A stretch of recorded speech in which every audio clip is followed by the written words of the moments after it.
welcome to another episode, another podcast. And today, something which probably is there in every football fan's mind right now: football fan, critic, pundit, football player, referee, everybody. It's war, and it's been like war week for war. Basically, we've seen some crazy decisions and crazy debates over the last couple of weeks, and also probably since the start of the season. So we thought, why not talk about it and have a discussion and let's put our points across. So I have Arjun and I have a special guest all the way from UK, Karthik. What's up, Karthik? How are you? I'm good. Thanks for having me on again. Yeah, always a pleasure. So yeah, I mean, we're talking about VAR. Probably started off in 2018 with the World Cup, and it's been like that. That kind of the a superstar who's been there pretty much in every game, and every pundit, every football analysis, or even the journalist articles talk about VAR after the game, and they forget the football or the goals or the tactics or the amazing defense all through, and the first line is always VAR. So, guys, I mean, wanted to know from you guys, has VAR really benefited the game? Karthik, why don't you go for that? Um, well, you said it started in the World Cup, and I think the thing that we did well in the World Cup, and that's what made the rest of the leagues go, okay, we need VAR in our leagues, was the fact that the way they used it was the decision was made on field, and then VAR would look at it in terms of what the decision was, what happened, and then if they thought that there was a mistake, they'd get in the referee's ear and go, look, I think you might need to have another look at that. Go have a look. And then that's when the referee would go to the side of the pitch, look on the screen and go, and then decide, okay, did I make a mistake here? No, I didn't. We continue. Or yes, I did make a mistake. I'm changing my decision. What hasn't happened across all the leagues, I think in Germany they do it that way, where he goes to the screen. Whereas in England, it's a, no, you're wrong, change it. And they don't go, well, how about you go have a look? They don't do that, which is why I think it's not worked how we want it to work. And I think that's what needs to change. So I would say it has been beneficial in some cases where the obvious ones, like an offside, even that we're going to get into that at some point, I'm sure. Yeah, but in some instances, major part we're going to talk about that later. Yeah, in some instances it has worked where they go, look, mate, you've had a shocker there, change your decision, and they go, yeah, okay. In some it hasn't, but I'm sure we'll get into that. Right. I mean, like Arjun, when just before there was an interesting stat, right? Just before VAR was introduced, the percentage of the referee going wrong in any decision was probably 3 or 4%. So that was like 96, 97% of decisions were always right. So what do you think about it? You know what? Okay. I see the technology being used in making these corrections in decisions being of great use in a game like cricket, where the actual pace of the game or the flow of the game is not really great. It's still, let it be T20 or whatever, it's going to be still slow paced game. But in football, when there is actual flow, when throws are taken at the next instance, or free kicks are taken within like 10 or 20 seconds, when a VAR is going, okay, hang in there, I'm checking, I'm drawing up lines. I need to see if his toenail is poking out. I don't, and spending 2 minutes on it, the whole momentum of the game is lost. Let's say a team who's trailing behind 80 minutes on, they're trailing behind, they built up momentum and they're attacking and attacking. There's a VAR decision and they take 2 minutes and then the decision goes against them. Shoulders drop. That's it. The chance of them having that turnaround and making that comeback is gone because they've lost their momentum because of that bar taking forever, which is something which is something that they need to do really. Like that's something which probably the Premier League picked up on. So I think Karthik was mentioning about the whole start with the World Cup and the decisions remaining with the on-field referee and his judgment being the end call. So actually, when I was reading up on it, the laws of the game by the IFAB, so basically the Football Association who set up the whole laws and the guidelines. So they have like a couple of interpretations and guidelines. So then it's up to the league to take, the softer interpretation, which is basically the faster way to solve your problem. So if the VAR guy says that, okay, just overturn it, you overturn it. or the other way is the harder one, which UEFA is actually using and actually used at the World Cup, which is a longer time. Like the on-field referee has a more weightage in overturning the decision. That's when he uses the pitch monitor. So Premier League officials actually have been told to not use the pitch monitor as much as possible. So that is an official statement out, and that's the reason they don't, and they just listen to and depend on the VAR official. So at the end of the day, what I wanted to ask is, like, if they're going to do that across all leagues, do the on-field referees matter anymore? What about that, Karthik? Well, yeah, that's what I mean. I had this discussion with a friend the other day. His point was, I think we were discussing in terms of the Arsenal red card the other week or the other day. It was against Leicester. Yeah. My thing was, because it was the kind of decision where it was a discussion where, oh, you see them being given, so you can see why he sent him off, or another one where, oh, well, he could have had a look at himself and seen what he thought of it. And that was my thing. It was VAR was brought in to assist referees, not overrule them. It was meant to overrule them where they made a big mistake, but it was meant to assist them and go, right, this is where you might have to have a look at this. It wasn't meant to be right, we've had a look, you got it wrong, change it. Then the referee doesn't matter because his decision's gone out of it. And I feel that in terms of the way it's being used and the Premier League telling them not to use the monitors, I think it's going against what VAR is meant to be about, because video assisted refereeing is being able to look at a clip and say, okay, this is what I did wrong. So we have to give the referees proper training, first of all. We have to give, because as it is, the refereeing's not great anyway, so they're not being given enough training. And number two, we need to give the VARs enough training to know when to recommend to look at the screen and when to say, okay, this is what happens. And the third thing is we need to change our rules in the first place, because laws like the handball, the offside, they're not helping at all. I was coming to that. The technology outdated. Overtook the rules, basically, right? We have like 100 angles, and we have like that scale and that line, but the rules don't follow. Some of the lines aren't even drawn properly. What the actual? And we have that armpit, which is like you can't have any. So let's. Can we spend a couple of minutes talking about the offside?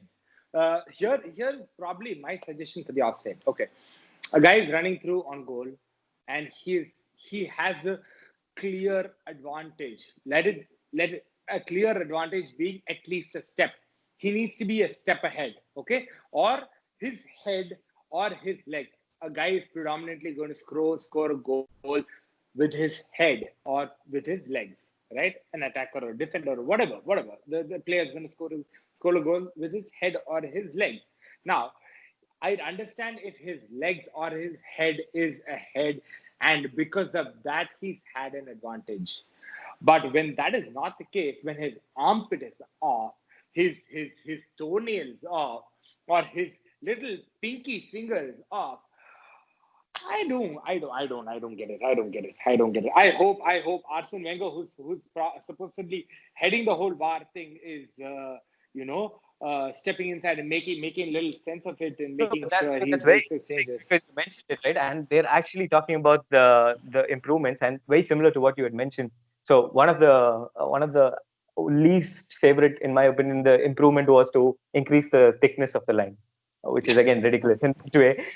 So the other one, which Graham Souness mentioned, was that the same thing. Let's not do that. No, but he actually gave a pretty good suggestion, just the way you said. Like, if he's like clearly off, like there has to be that daylight gap. Right. You should be able to, if you are able to see that it's offside, done. The thing is with that one is, I get the argument of when people say, well, what is daylight? You could say anything's daylight. But then my thing would be, you speak to the linesman.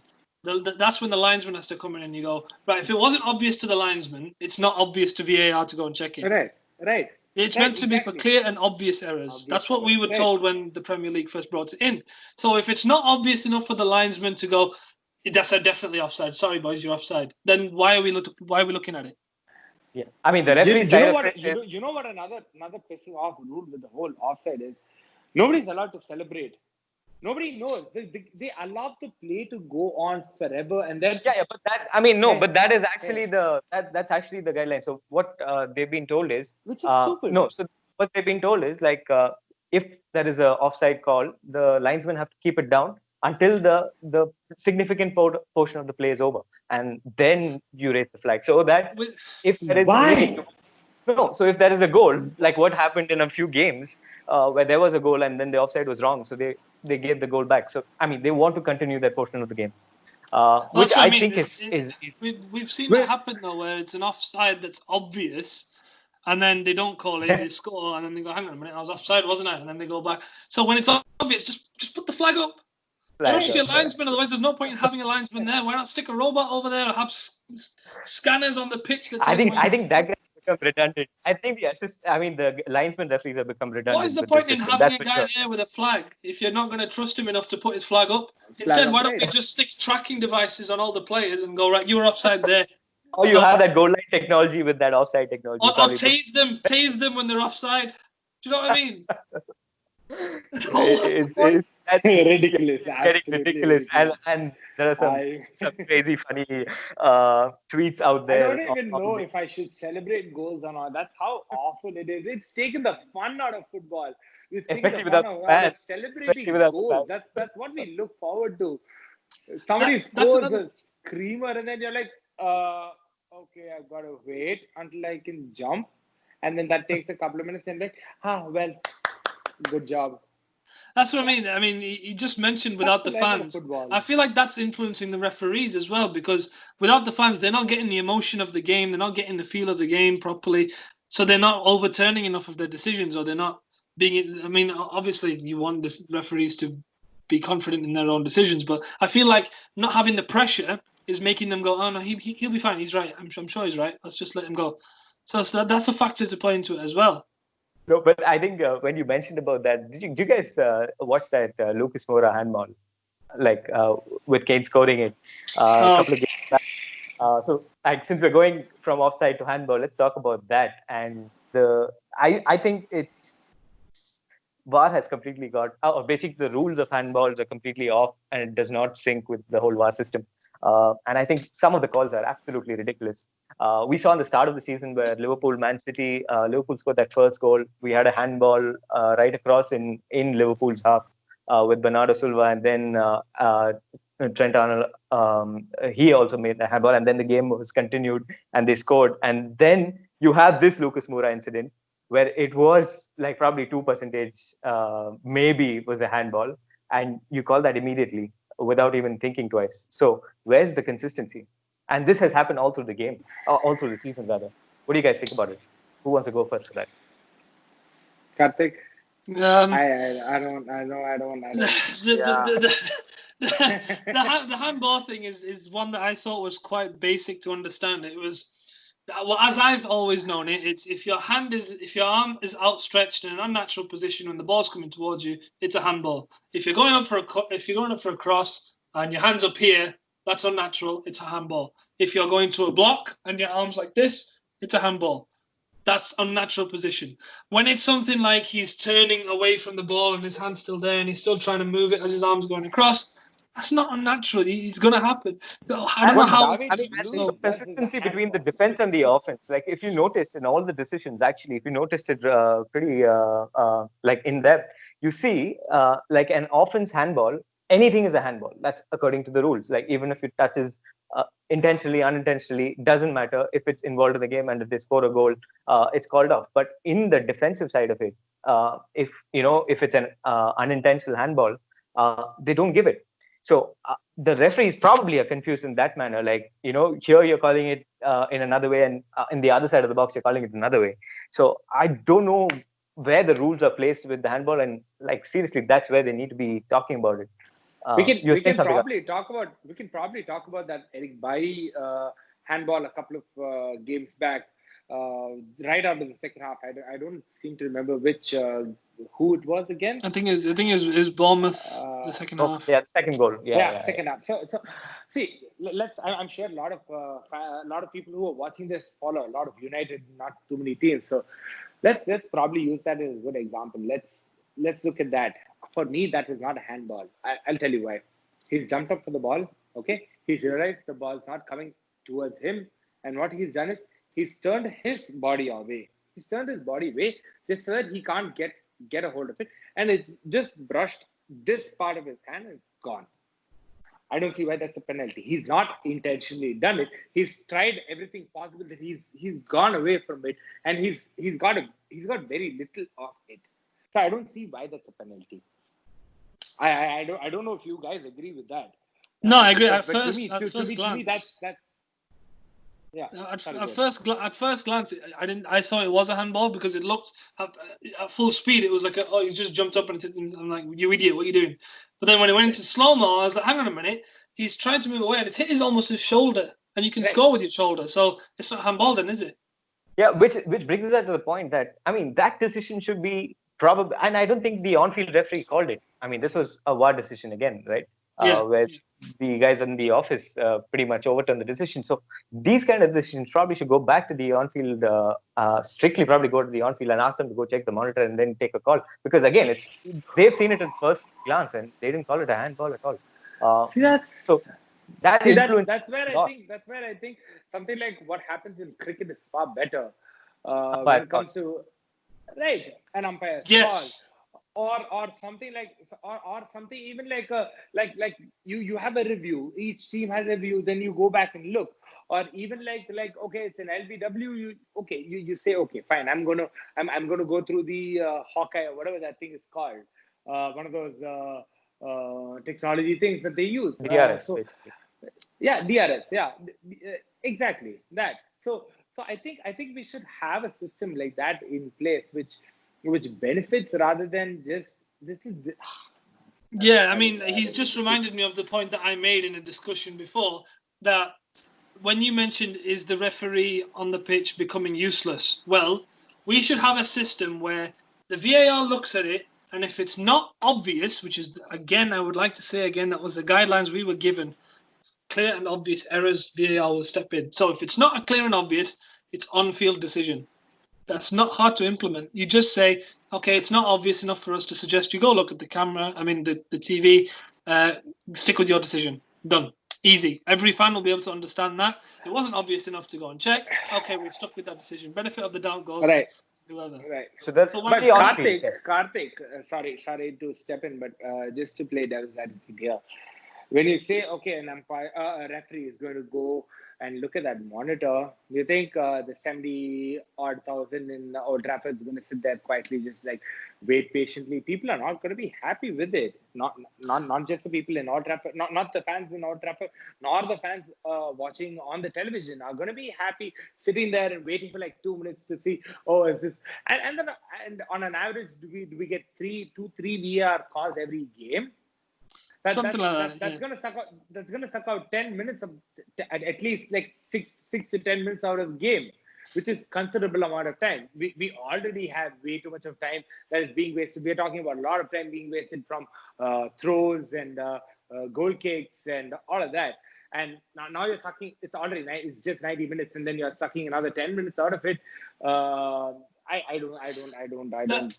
You make a good point there, but I think it's in terms of how it's explained to the fans first. So before the season, if you line out the rules properly and say, look, this is how we're going to react to VAR decisions. So here's what we're going to do. We're going to see the decision. Referee makes his call. Okay. Now, as soon as he's made that call, the VAR is going to tell him whether he's going to have a look or not. Okay. So VAR, are you going to have a look? Yeah, I'm going to have a look in a minute. Just check the footage once or twice. Okay, if it's obvious, if it looks like he's obviously made an error, okay, on field, go have a look at the camera, the screen, see what you think. Okay, go and have a look.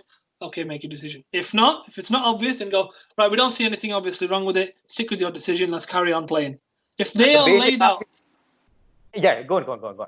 If those rules are laid out, then I'm sure fans going into games will know what to expect. It's the fact that we don't know. It's the fact that we're not explained it properly that we don't know what's going on. Is this going to be checked? Or am I allowed to celebrate? What's the rule for this? I can't remember. I mean, the basic argument is that if you are going to see that frame for more than 2 times, that means it's not exactly not clear enough. Exactly. So if you see it in the first, yes. If you can't, please just move on with the game, guys. Yeah, because that delay happens from the VAR looking at it so many times. It's not the referee going to the screen. The delay is him deciding whether it's an obvious error or not. So surely, if you tell him, look at it in 2 frames, if you can't see anything obviously wrong, stick with the decision. That's it. Yeah. And you go back to the Leicester Arsenal one, the sending off. He looked at it in one frame and he decided it was a red. Yeah. Do you remember That's that? the He went to the inconsistency we screen and he talk went, about, "Yep, right? okay." Like when you remember the Greenwood incident in the last game, they didn't Yeah. look at it at all. No, apparently they did look at Yeah. it and they decided there was nothing wrong with it, which I don't understand. What? Really? They did look at it. They did look at it. That's stupid. And they decided it was not intentional, so they Dangerous, not didn't. dangerous, probably. Yeah. They said it wasn't intentional, so they didn't do anything. Wow. I mean, this is probably like infinite debate. But if you guys like, let's summarize the talk.